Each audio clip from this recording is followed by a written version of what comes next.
यहां दक्षिण अफ्रीका को भी एक केस स्टडी की तरह लेना चाहिए।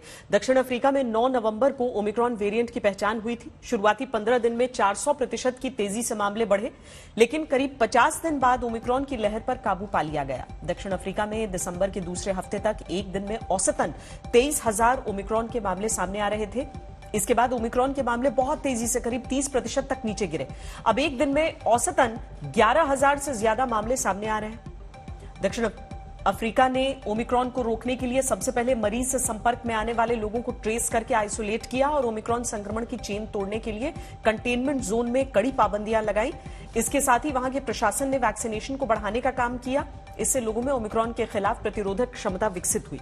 दक्षिण अफ्रीका के गाउटेंग प्रांत में की गई रिसर्च में पता चला कि ओमिक्रॉन तेजी से लोगों को अपनी चपेट में तो लेता है, लेकिन ज्यादातर मामले गंभीर नहीं होते। दक्षिण अफ्रीका में ओमिक्रॉन मरीज के संपर्क में आने वाले 4.9% लोगों को ही अस्पताल में भर्ती होना पड़ा। इससे पहले दक्षिण अफ्रीका में बीटा मरीजों के संपर्क में आने पर 18.9% और डेल्टा के संपर्क में आने पर 13.7% मरीजों को अस्पताल में भर्ती होना पड़ा था। यानी ओमिक्रॉन डेल्टा और बीटा से कम खतरनाक पाया गया। सवाल यह है कि क्या भारत में भी वही होगा जो दक्षिण अफ्रीका में हुआ?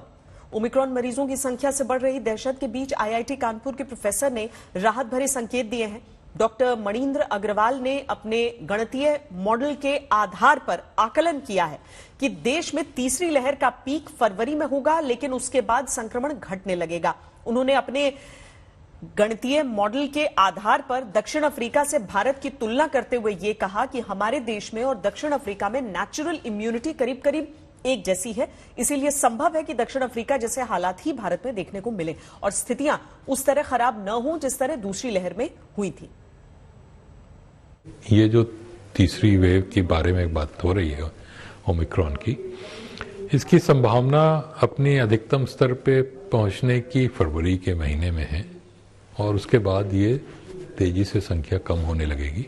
अगर हम साउथ अफ्रीका की ओर ध्यान दें तो मेरा अंदाज है कि लगभग वैसी ही स्थिति भारत में होनी चाहिए। साउथ अफ्रीका और भारत में कई चीज़ों में समानता है। एक तो जो पॉपुलेशन है वो उसका जो एज प्रोफाइल है काफ़ी कुछ समान है। दूसरा, नेचुरल इम्यूनिटी साउथ अफ्रीका में और भारत में लगभग उसी स्तर की है। और साउथ अफ्रीका की ओर देखें हम तो वहाँ पे 17 दिसंबर को अधिकतम स्तर पे था और अब बड़ी तेज़ी से संख्या वहाँ कम हो रही है। वहाँ पे हॉस्पिटल भी ज़्यादा उन पे दबाव नहीं आया, लॉकडाउन भी लगाने की उन्हें आवश्यकता नहीं पड़ी। तो ये बात हमें दिखाती है कुछ हद तक कि भारत में भी शायद साउथ अफ्रीका जैसा ही हो और इसलिए मेरा अंदाज है कि भारत में भी बहुत अधिक संख्या में नहीं पहुंचेगा।